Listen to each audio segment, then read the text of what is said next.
Amazon Game Studio just released a lot of information regarding PvP in New World. In summary, PvP is opt-in with more loot while opted in, players no longer drop items when defeated, instead the victor will get generic generated loot, and now PvP is faction-based and players must join a faction to engage. This was changed based on feedback from the alpha where players felt crushed when losing items and didn't like the ganking that was frequent in the alpha. The game has also become PvE focused as opposed to PvP, and a lot of the large-scale PvP will be by arrangement between companies. This is a tragic turn of events for sure, a complete 180 on the original vision for the game, and a clear step towards a bit more mass appeal and safety over more risky innovation. I understand why the developers would do this, and I still think the game is going to be a lot of fun to play, but I can't help but be disappointed. Before we get into the criticism I have, I want to make it very clear that I still think New World will be excellent gameplay-wise. I think the PvP will still be fun, and probably the PvE too. My complaints are entirely about the curbing of emergent gameplay, player freedom, and player-driven content. Mechanically, I expect the game to be solid and enjoyable. What concerns me is that a lot of the depth behind those mechanics may have been swept from under us. This video is an attempt to provide constructive feedback from a player looking for a PvP sandbox experience and how compromises might be made. I don't claim to know better than AGS, only that I have an opinion, and, on that note, I would like to address the New World community, and say that we should act with respect towards the developers no matter how the game turns out, and going crazy certainly isn't going to help our case. I understand why Amazon Game Studios made these changes. To be honest, a full PvP MMO game would almost certainly have been a little too much, and would have alienated a lot of potential players. I just think they went a little bit overboard on controlling the game. So, let's get down to business. The changes remove all risk from the game and make territory control and PvP far less meaningful. What's the point in owning or fighting over land and controlling resources when you can't even prevent people from taking all your stuff, or impede your enemies in any way? You cannot prevent enemy companies who you're at war with from simply farming up resources, or even taking yours, to create powerful equipment and technologies. This means that the massive meta struggle over the world is essentially dead, and the sandbox is a mere dream. The structured PvP gameplay will almost certainly be fun to play, and having your company's crest on a settlement will be a cool thing to have. I'm okay with the wars being very fair and 50v50, but the downside of not having an all-out war is that you can't have political intrigue, drama, or truly absurd battles against the odds. There won't be any last-minute backstabs after letting a supposed ally into your fort, or insane last stands against impossible odds involving multi-company action. The removal of the sandbox also leads me to have some concerns about the longevity of the game. Capturing a fort is great for the first time, maybe even the 50th time, but after a certain point that's going to stop being enjoyable if it doesn't really matter intrinsically. Who cares about holding territory when you can just disable PvP and farm everything completely uncontested? The same is true of the PvE content. Amazon has added a lot more PvE content to the game after the alpha, but they haven't really had that much time to develop it. Only about 9 months to a year, so I'm not sure how much they'll really have ready by launch, and it's not exactly going to be the usual PvE fare. I don't think dungeons or raids exist outside of outdoor bosses, so I really struggle to see how New World can really stand out here. That combat system had better be exceptional, because there are some really excellent PvE-focused games out there right now, and I'm not sure I see people moving away from them, because of how invested they are and how much content already exists. The underlying issue here is the refocus from emergent player-driven content to more structured, static content. The gameplay mechanically of New World is almost certainly going to be fun, but I cannot understate just how effective sandboxes can be for generating content. EVE Online is still going strong, and even makes the news sometimes, while being older than World of Warcraft. We may never see epic bloodbaths over open-world resources or spontaneous clashes to secure a world boss, because while those silly PvP players are battling each other, opted-out players are going to rock up and pinch everything from under their noses. Restricting player freedom and removing risk means that a lot of open world PvP will just be for the sake of it, which is absolutely fine. Guild Wars 2 World vs. World also suffers from the issue of being a bit pointless, but it's great fun. It will be better with some intrinsic meaning, I think, though, and that's probably the biggest flaw in the game mode. It's worth noting that Guild Wars 2 World vs. World was spectacularly unrewarding at the start of the game, and arguably even now, but players play it for the epic mass open PvP, and battling over structures, supply, and glory, even if it is a bit illusory. Some of the game's most famous players and moments came from the early days of World vs. World. Shame it got completely neglected, but that's how it goes sometimes. What I'm trying to get at here is that Amazon's solution of adding more rewards for opting into PvP might give PvE players the incentive to PvP, but it won't console PvP fans over the game getting neutered in their eyes, because they play for the thrill and excitement of risk and their actions meaning something in the context of the game world, rather than the rewards. I myself am not looking for an endless shiny grindathon. I'm playing a few right now and they're great. But I think the industry is ready for a new type of game, which I think New World can provide. Something else about Guild Wars 2 World vs. World worth looking at is that the issue of ganking is present, but not in large amounts, and is typically looked down upon by the general player base, to the point where communities will self-police to an extent.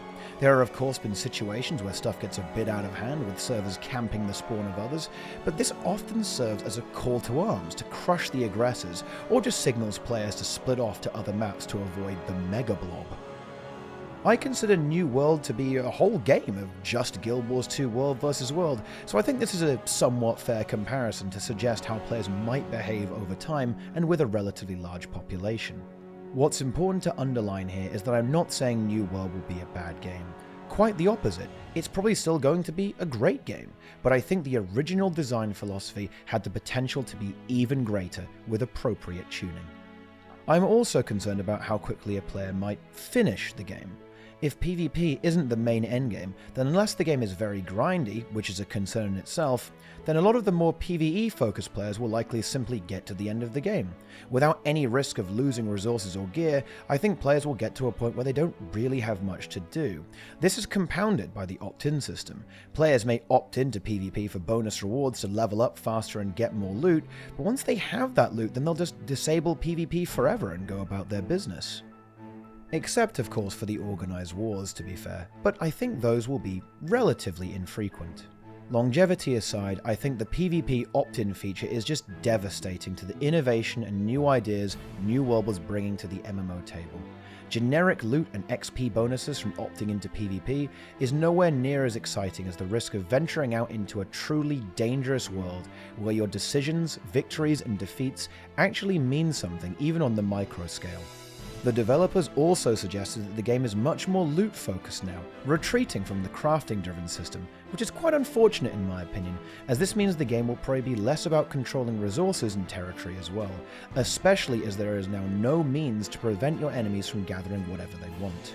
Reward-driven gameplay has been done to death in literally every MMO, and often leads players to engage in optimizing shinies over actually having fun, which often leads to repetitive and, well, unfun gameplay patterns. I'm looking at you, classic WoW. The opt-in system also has some implications for the integrity of the game. It seems you won't be able to prevent players from opting out and scouting your position on the map, or even body blocking you in an effort to aid their allies or simply grief you. The economy also might be compromised, as players can't really compete for resources, and once a player obtains something, they'll never lose it and need to replace it. Additionally, the game may become far less group-focused outside of the 50v50 sieges because the world just won't be dangerous at all. I was really hoping for a truly team-based game, where interacting with other players and working together is a core tenet of the game, and I don't really see that happening with this system. Solo farming really isn't my thing. I can understand why solo content is needed, but I think that in a massively multiplayer game, the emphasis should be on the multiplayer. At its most extreme, I think it's entirely possible that opting out of PvP to farm in peace may even make finding players to fight outside of the sieges quite difficult. What are you going to do if a large portion of the player base on your server is simply not interested outside of structured PvP? I don't think that's impossible either. Lots of players are very risk-averse and would rather have a safe, boring experience than a dangerous, exciting one. I think players, however, would warm up to the idea of risk if introduced gently. Simply deleting all risk means that that will never happen. But let's talk about solutions. The problem Amazon was looking to solve was around ganking and players not liking losing their items. Well, the losing items isn't really an issue in my opinion. There is almost certainly some kind of storage system where items won't be able to be lost. Players just need to manage their risk when moving out into the world, and the problem is just gone. And dying didn't cause you to lose everything. You lost everything you didn't have equipped, which is far less punishing than true full loot. And in my opinion, a bit of a non-issue. Making the game less gear-aligned, as we know is the intended design, also alleviates this problem, as a player will not ever lose an insane amount of work. I think that in New World, you should view your equipment and items as disposable tools rather than a permanent measure of your progress in the game. That's not what New World was supposed to be, and I hope it doesn't end up that way, because we've already got a lot of games like that. Ganking and griefing, however, is a massive issue. AGS said they don't want to split their development resources with separate servers for PvP and PvE, so although I think that will be a viable solution, that's off the table. However, I think a system similar to EVE Online, RuneScape, or classic World of Warcraft would be suitable. Some areas are safe, like starter to mid-level zones. Some areas have PvP, but also have a punishing criminal system, such that players who attack other players will be unwelcome in Civilization and can be killed without penalty. Perhaps even for a bounty to incentivize players to slay criminals, and even form lawful gangs to hunt down groups of misbehaving players. It's worth touching briefly that this is another area where the opt-in system crushes the emergent gameplay that so many were hoping New World was promising. Dynamic content generated by players' actions is going to be far more scarce, as players can just opt out of interacting with each other, instead of having to deal with consequences and danger. Above even the zones with the criminal system would be the truly dangerous zones, filled with riches, powerful enemies, and useful resources for crafting gear and fueling war. There are no rules in such a zone, and players would always have to be on their toes here, as the long arm of the law isn't quite long enough to reach such a terrifying wilderness. As an additional feature, levels of player looting could be defined too, with players not losing any items in safe zones, only some of their items, perhaps a percentage of resources gathered, in medium zones, and in the danger zones full player loot bar equipment as before.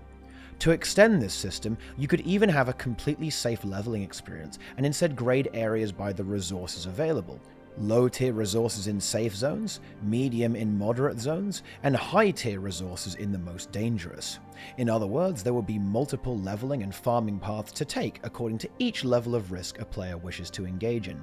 It could be possible to never PvP by simply staying in the safe territories all the way to max level, and then simply trade with other players venturing forth into the danger zones to obtain the high-end materials. Or build relationships with hardened PvP players for guidance and guardianship in the harsh world of Eternum. One additional solution would be to limit how low level a player can be for a higher level player to attack them. For example, a level 50 player would not be able to attack a level 30 unless the level 30 is the aggressor, at least in the moderate safety zones. Level doesn't seem to matter as much in New World as other games, so this limit could be quite flexible, perhaps. But it could be made more aggressive as necessary. I'm pretty sure Amazon Game Studios considered these options. I'd be really surprised if they didn't, and even if nothing ends up happening, I'd be curious as to why. I find their solution to be insanely aggressive, and essentially takes the punch out of the game, and deletes the meta elements of player politics and resource control. I'm also not a fan of the faction system. I can certainly live with it, but why do players have to be assigned in this way, instead of forming their own alliances? It's a needless form of structure to the game in my opinion, simply constricting player freedom. And as it's mandatory for PvP, there is no way of opting out, which is somewhat ironic. Hopefully this video was a solid explanation of the changes and the perhaps unforeseen ramifications I believe they will have on the game, while positing some constructive criticism of the game's new design and how solutions can be reached that could please both sides of the argument. I'll leave you with a quote from the ex-director of the studio, Patrick Gilmore. The spine of the game is player versus player combat. You'll probably be murdered in New World, so yes, players will be able to freely kill other players, but we have a number of systems like Sanctuary and Criminal Justice which add interesting consequence and drama to that experience. I came to realize that the constant press of danger was fundamental to the thrill of the game. Making New World a peaceful world would deprive players of the stakes and drama of trying to forge a new life in an uncaring and supernatural wilderness. Those days may well be behind us, but what a vision that was. Hopefully, Amazon compromise on this to find a solution that works for everyone, and I'll certainly still be playing New World, and I think I'll have a great time. But if things stay the same, then I fear New World won't be quite as novel as the name would suggest. Thanks for watching, see you in the next one.